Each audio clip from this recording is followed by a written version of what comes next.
naman cake ang ating gagawin ngayon. At ang theme nito ay Fast and Furious. At ang kulay ng ating icing ay gray. Kasi lalagyan natin siya ng mga sasakyan. So, umpisada natin.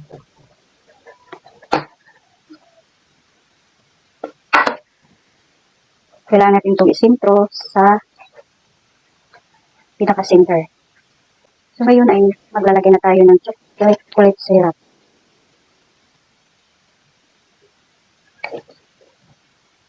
So, scrape lang natin, no, para ma-absorb ang chocolate syrup sa mismong cake. At lalagyan na natin ng icing ang gitna. So, ayan. Yung iba guys, hindi na nila nilalagyan ng filling. Yung ang gitna, diretso ng frosting. Pero para sa akin, mas sumarap siya kung may filling.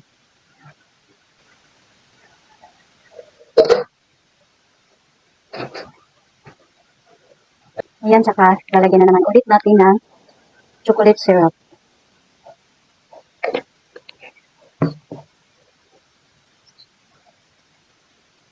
Guys, ang nagmamay-ari po ng cake na po ay taga-Kabilang Barangay, taga-Pagpangahoy ng Pawag.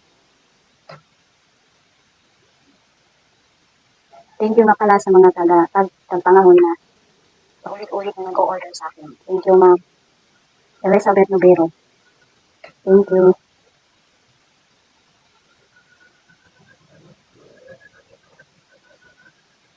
So, kailangan natin itong pantayin guys para kung maglalagay man tayo ng dowel ay makita natin kung sabi nila siya o hindi.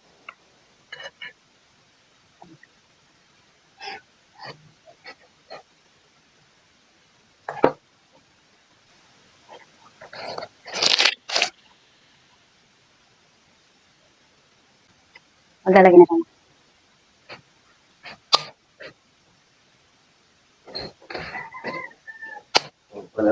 Gusto ko lamang po magpasalamat sa mga taga-Pagpangahoy sa paulit-ulit na pag-order sa akin cake.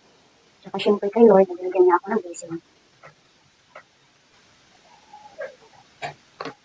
Ayun, na kailangan natin i-scrape para maging smooth.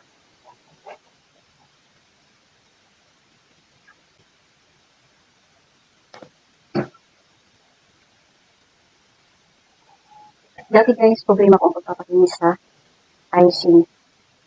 Pero ngayon hindi na. Mamaya alas 9 ko kukunin guys. Kaya, umaga ko ito ginawa. Ngayon guys, lalagyan ko na siya ng design. Okay na to.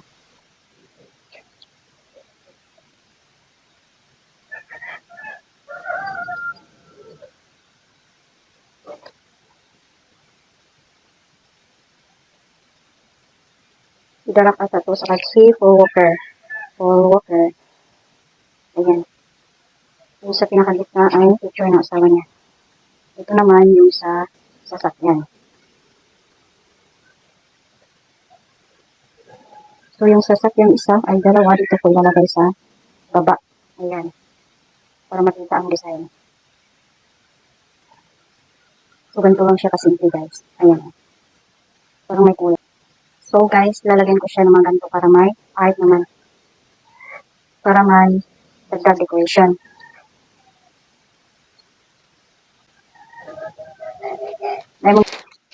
So, guys, lalagyan ko lang siya ng mga raffle para umayos na siya tingnan. Kasi hindi ako satisfied sa naging outcome ng ating cake design.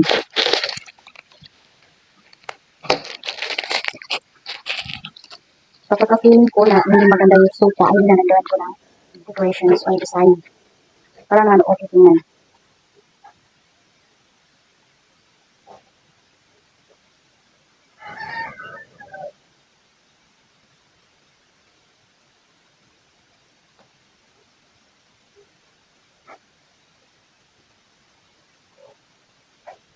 Raffle. Dito naman sa taas, lagyan din natin ng raffle para maganda siyang tingnan.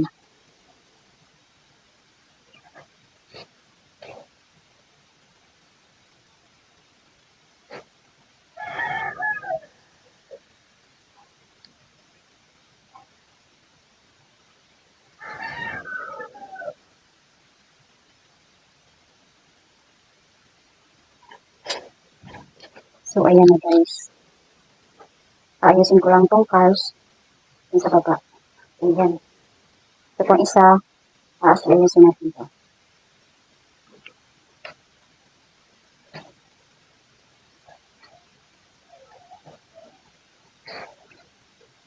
Ayun, mukhang okay na siya tingnan.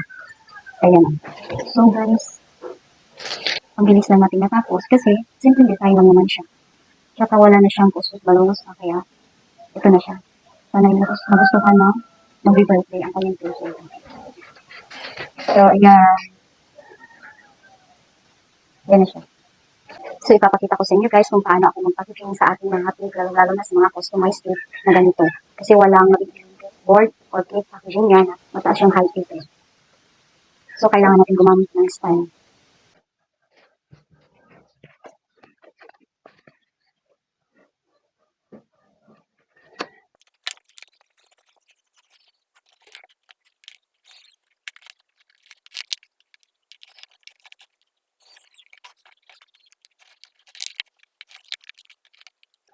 So guys, gamit ako na ganito bilang stand sa ating cake board.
Lalagyan natin na bilang cover na.